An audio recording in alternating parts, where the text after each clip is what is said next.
Y la tercera pregunta es, tiene que ver con la llamada con Donald Trump. ¿Hablaron de algún otro tema? ¿Han hablado de la situación de los mexicanos en Estados Unidos, las condiciones en las que han muerto algunos? ¿Hablaron de la OPEP, de algo más? Sí, en el caso de los gobernadores es buena la relación. Desde luego, todos o la mayoría, pues está demandando más recursos, porque se está cayendo la recaudación. Los gobiernos estatales tienen dos fuentes de financiamiento. La principal son las participaciones federales, las transferencias del gobierno federal a los estados. Ese dinero se define en cuanto a monto mediante una fórmula que existe. Esas transferencias federales nosotros las hemos entregado en tiempo, en forma, en cantidad. No hay demora, no hay atraso. Que quede esto claro. Hay estados que reciben hasta el 90% de su presupuesto de transferencias federales. Es decir, es un cheque que se recibe. El 10% restante, en algunos estados puede ser más, el 20%, aquí en la Ciudad de México debe ser como el 40%, son ingresos propios. Esos ingresos propios es el cobro de predial, el cobro de agua, la nómina, el impuesto a la nómina. Entonces, ahora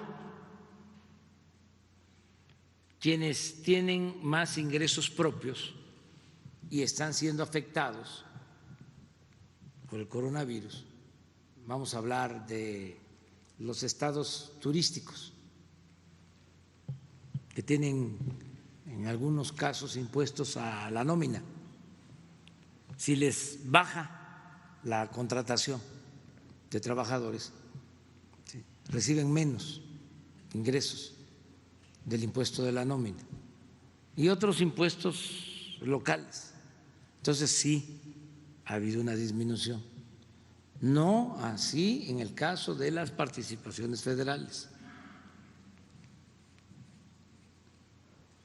De todas maneras, nosotros lo que recomendamos pues es que se haga un ajuste a los presupuestos, y la mejor recomendación es el que se aplique la política de austeridad republicana,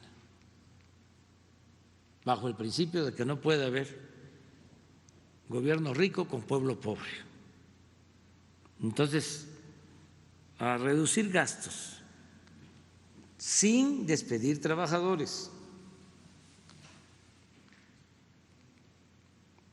pero a pagar la luz, a no pagar tanto en teléfono, tanto en gasolinas, tanto en viajes, viáticos, etcétera, etcétera, etcétera, etcétera, etcétera, etcétera, etcétera.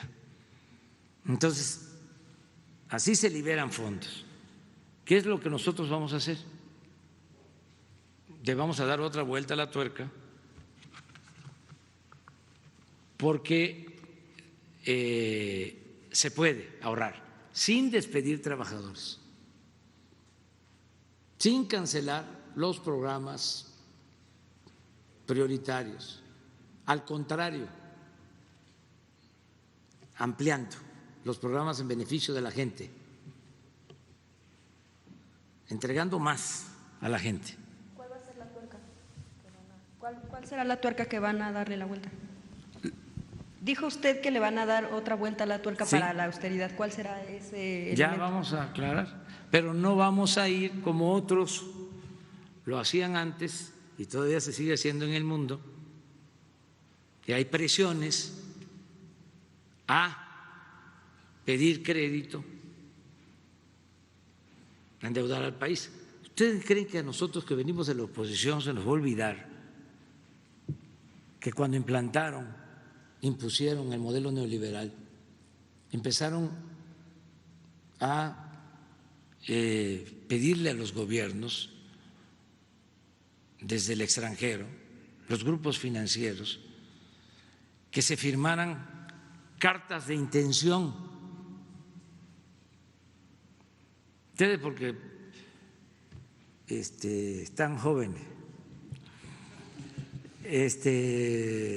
pero sería bueno que se recordara qué pasó en los años 80, en los 90, con las llamadas cartas de intención. ¿Qué pedían a cambio de dar los créditos? Pedían que aumentara el precio de los combustibles, pedían que se redujera el salario,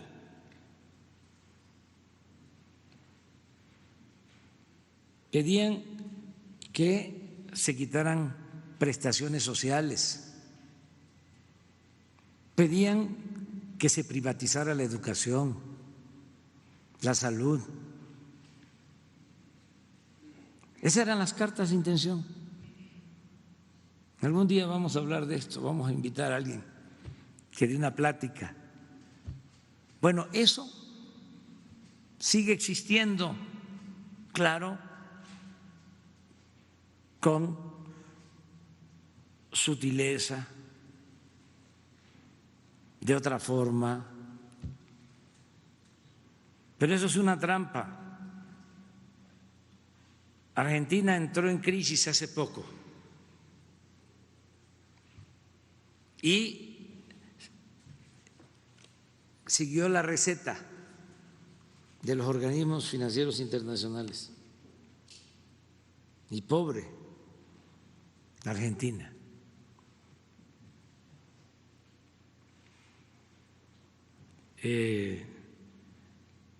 Acabaron con su economía.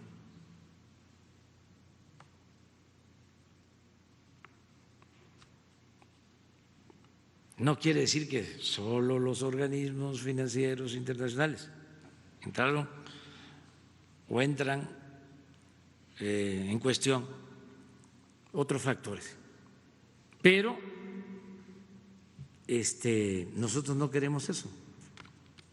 Nosotros vamos a salir con nuestra propia estrategia. Y se burlan, dicen que no vamos a poder.